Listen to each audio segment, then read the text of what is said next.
I never thought it would happen to me. I thought my marriage was solid, unbreakable, that the life I had built with Adam was the life we were meant to share forever. We had been together for 10 years, 7 of those married. We had a house, a dog, 2 kids.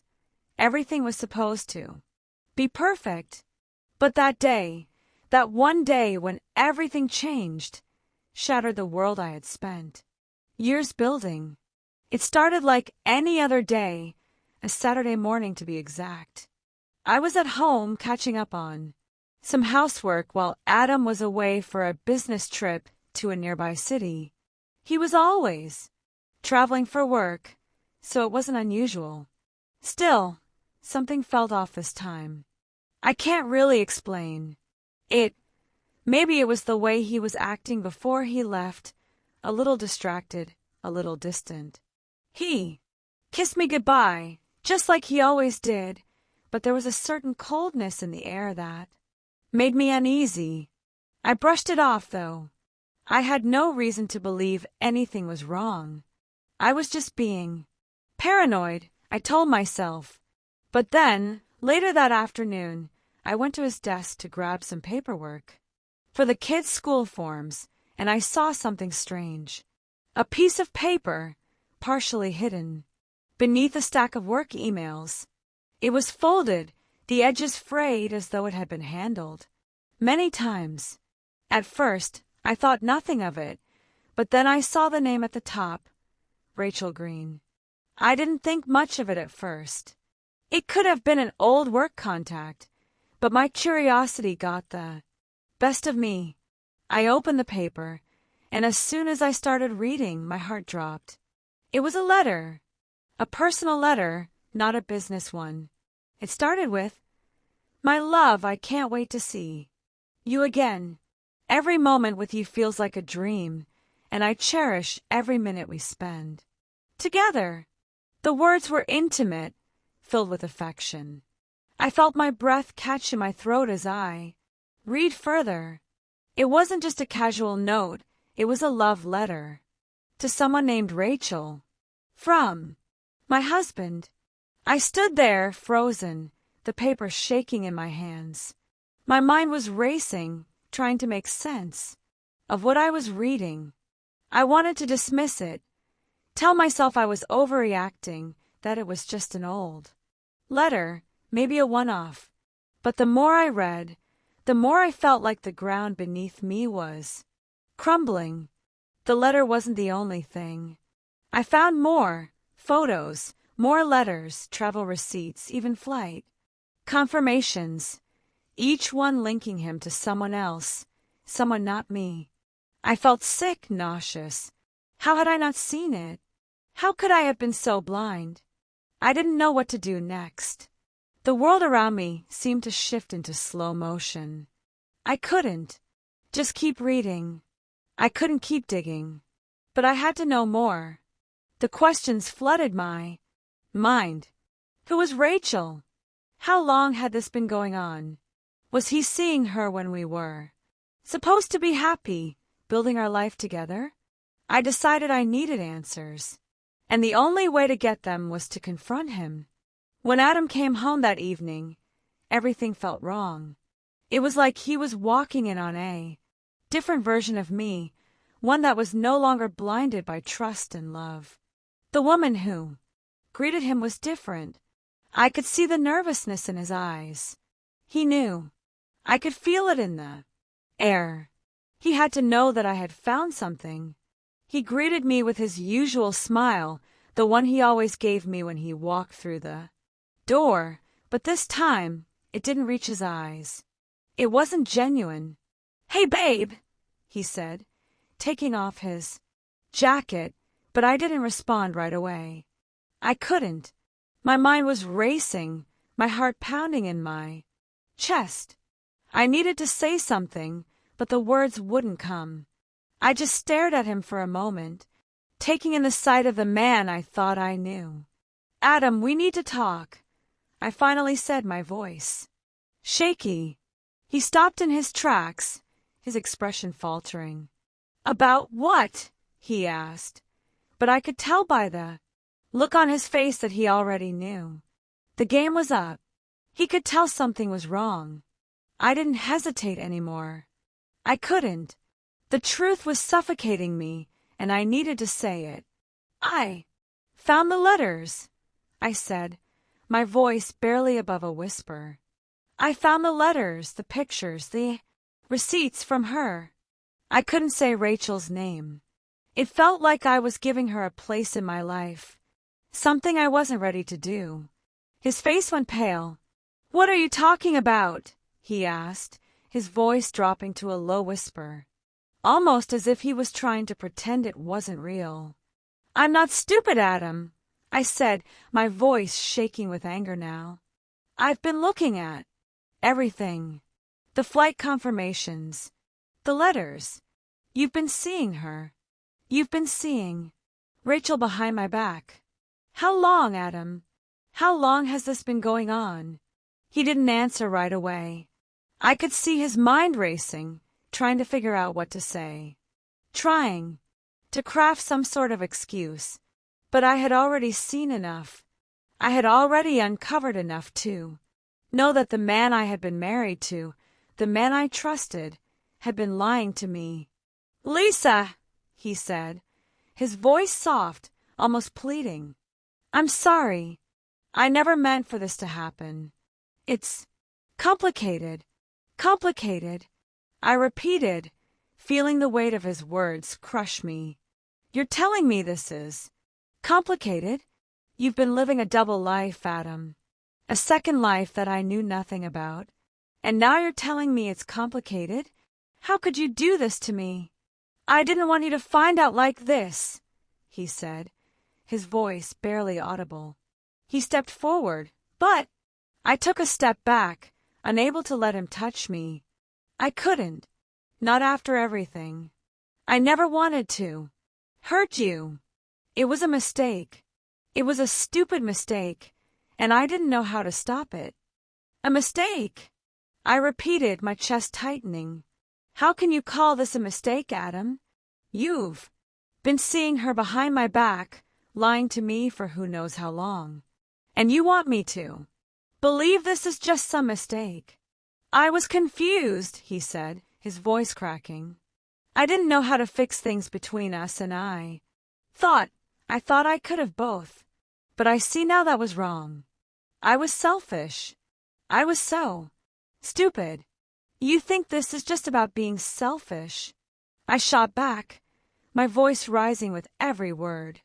"This isn't just about you being selfish, Adam. This is about betrayal. You've been lying to me, living a life I didn't even know existed. And now you think a few words of regret are going to fix it. I know I can't undo what I've done," he said, stepping forward, but I didn't want him near me. I stepped back, keeping the distance between us. "I just need you to understand that I'm sorry. I love you, Lisa. I didn't want to lose you." I shook my head, trying to hold it together, trying to keep my emotions in check. But the pain was too raw, the betrayal too deep. How am I supposed to believe that? How am I supposed to believe anything you say when you've been lying to me like this? I thought we were building a life together, Adam. I thought we were happy. But now I see you've been hiding this woman from me. You've been living a lie. "I wasn't living a lie with you," he whispered. "I was trying to protect you, trying to protect us. But I see now that I've only destroyed everything. Please, don't leave me, Lisa. Please." I wanted to scream. I wanted to yell at him, tell him everything that was going through my head. But I didn't. Instead, I stood there, paralyzed by the realization that the man I loved, the man I thought I knew, was nothing like the person I had imagined. How could I go back to him after this? "I need time," I said quietly, my voice breaking. "I need time to think, to figure out what I want. I don't know if I can stay. I don't know if I can forgive you." His face fell, and he stepped back, as if the weight of my words was too much for him to bear. "I understand," he whispered, his voice filled with sorrow. "I'll give you all the time you need. But, please, don't leave me. I can't lose you." I nodded slowly, feeling the tears threatening to spill over. "I don't know what to do, Adam," I said softly. "I don't know if I can stay after everything you've done." "I'll wait," he said, his voice desperate. "I'll wait for you, Lisa. No matter how long it takes. Just, please don't leave me." I didn't respond. I couldn't. I didn't know what I wanted, what I needed. All I knew was that my life had just been turned upside down, and I didn't know if I could ever go back to what we once had. I turned away from him, walking out of the room, leaving him standing there, his face filled with regret. I didn't know what the future held, but I knew one thing. I needed to find myself again. I needed to find my strength and figure out if I could rebuild my life, with or without him. And as I stepped outside into the quiet evening, I realized that for the first time in years I was making this decision for myself. The days that followed felt like a haze. I had no idea how to go about the next steps in my life. I didn't know what to feel, what to do, or even where to go. It was as if the ground beneath me had crumbled, and I was floating in a void, unsure of what would happen next. I spent the first few days in a whirlwind of emotions, anger, hurt, confusion, betrayal, and yet none of it seemed to stop me from thinking about Tom. Despite everything, I couldn't help but feel an aching emptiness in my chest. I couldn't help but want to know why, but deep down I knew. I knew what had to be done. The trust was gone, the foundation shattered, and I needed to face that. I had to. But the hardest part was deciding whether or not I could live with the man who had broken my heart, or if I had to walk away entirely. Could I ever forgive him? Was there a way to rebuild what he had torn down? I spent the next few days in a fog, moving through life like a robot, just going through the motions. The kids were at school, and I was alone in the house with too many thoughts swirling around in my head. I couldn't be in the same space as him, not yet. I couldn't bear to see his face, his apologetic eyes, and hear his words telling me how sorry he was. How sorry was he? Really? Was he sorry for betraying me, or was he sorry because he got caught? One night, I sat down in our bedroom, staring at the photos we had taken over the years, vacations, birthdays, anniversaries, memories of a life that felt like it belonged to someone else, someone who hadn't been lying to me, someone who hadn't been living a double life. As I sat there, looking at the pictures of us smiling together, I couldn't help but wonder if I'd ever get back to that place. Would I ever look at him the same way again? I reached for my phone, my fingers moving on their own, sending a message to my sister, hoping she would give me some sense of clarity. "Can I talk to you?" She replied almost instantly. "Of course. What's going on?" I stared at the message for a long moment, unsure of how to even begin explaining everything. I had already told her bits and pieces, but she hadn't seen the depth of it. The love letters, the photos, the receipts, the undeniable truth of his betrayal. I found out about him and another woman. She's been in his life for months, and I had no idea. I don't know what to do. I waited for her response, my heart pounding. I had been keeping it all inside, trying to figure out how to move forward, but it felt so lonely, so suffocating. I needed her words, her advice. I needed someone to help me make sense of all this. "You deserve the truth," Lisa, she wrote, "and you don't need to make any decisions right now. Take time to breathe. You can't do this on your own, and I'm here for you. I'm so sorry you're going through this. You have the strength to decide what's best for you. Her words, simple as they were, hit me like a lifeline. It was okay to take time, okay to feel the hurt and the pain. But above all, it was okay to decide for myself. It was my decision, no one else's. I didn't have to rush into forgiveness, and I didn't have to make a decision based on anyone's timeline but my own. The next morning, I woke up to an empty house. Tom had gone to work, leaving me in the quiet. It was a strange kind of peace, but it wasn't comforting. It felt like something was missing, something that I couldn't quite grasp. I knew I had to confront him again to get the answers I needed, answers that I couldn't let go of until I had them. By the time he came home that evening, I had made up my mind. It wasn't about rage anymore. It wasn't about reacting impulsively. It was about understanding, about gaining clarity so that I could make the choice that was right for me. When he walked through the door, I stood in the kitchen, feeling the weight of everything that had happened.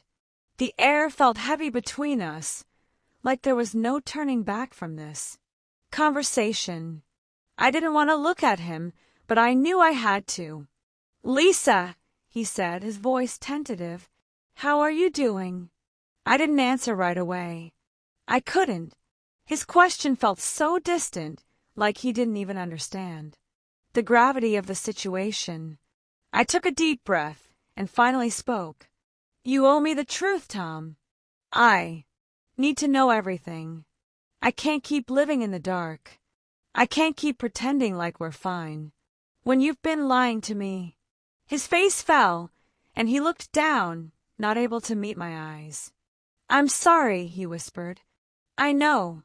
I've hurt you, and I don't know how to make it right. But I can't lose you.